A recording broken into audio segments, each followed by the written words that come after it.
টানা ৮ মাস ধরে বিদেশি বায়ারদের অর্ডার কমার সঙ্গে সঙ্গে মধ্যপ্রাচ্য যুদ্ধের প্রভাবে জাহাজ ও কন্টেইনার ভাড়া বেড়ে যাওয়ায় চতুর্মুখী সংকটে পড়েছে দেশের তৈরি পোশাক খাত।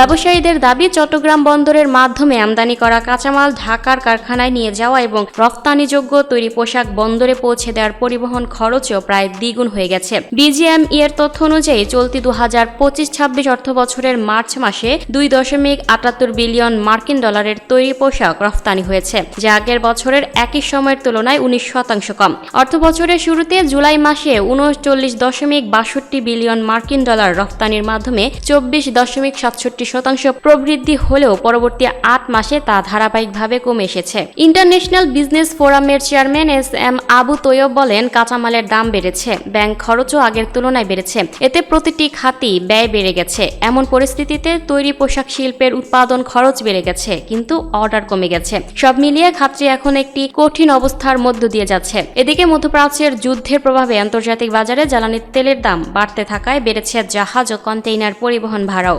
যুদ্ধের এই এক মাস চট্টগ্রাম বন্দর থেকে ইউরোপ ও আমেরিকার বিভিন্ন রুটে প্রতিটি কন্টেইনার পরিবহনে ভাড়া 600 থেকে 1000 মার্কিন ডলার পর্যন্ত বাড়িয়েছে মেইন লাইন অপারেটররা। বাফার সাবেক প্রেসিডেন্ট কবির আহমেদ বলেন, ইউরোপ রুটে আগে যেখানে ভাড়া ছিল 1600 থেকে 1800 ডলার, এখন তা বেড়ে 2200 থেকে 2800 ডলারে দাঁড়িয়েছে। একইভাবে যুক্তরাষ্ট্রে যুদ্ধের আগে ভাড়া ছিল 2600 থেকে 2800 ডলার, যা এখন বেড়ে প্রায় 3800 ডলারে পৌঁছেছে। হরমুজ প্রণালীর প্রভাব এবং তেল পরিবহনে প্রায় 25% ব্যাঘাত তৈরি হওয়ায় এই পরিস্থিতি তৈরি হয়েছে। বাংলাদেশের তৈরি পোশাকের প্রধান বাজার ইউরোপ ও আমেরিকা হওয়ায় কন্টেইনারবাহী জাহাজগুলো এখন হরমুজ প্রণালীর পরিবর্তে লোহিত সাগর হয়ে চলাচল করছে।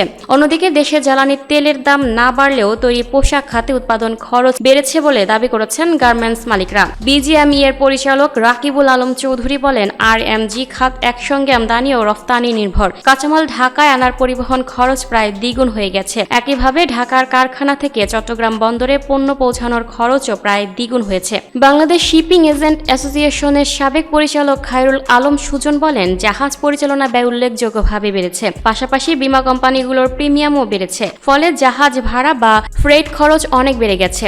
এই অতিরিক্ত ব্যয় শেষ পর্যন্ত ফ্রেট ফরওয়ার্ডার, শিপিং লাইন এবং আমদানি রফতানিকারক সবার উপরই চাপ তৈরি করছে। গার্মেন্টস ব্যবসায়ীদের অভিযোগ, জ্বালানি তেলের সংকটের অজুহাতে পরিবহন খরচ প্রায় দ্বিগুণ করা হয়েছে।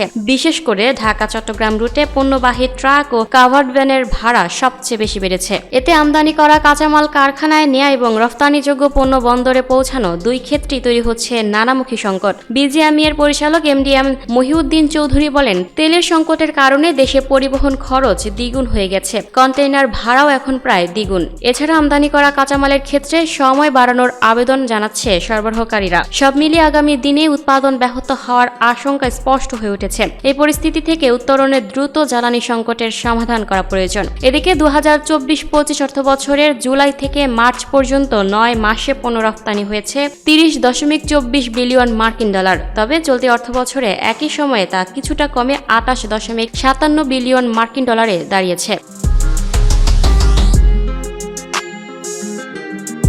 Lucky Akter, up to date news, Dhaka.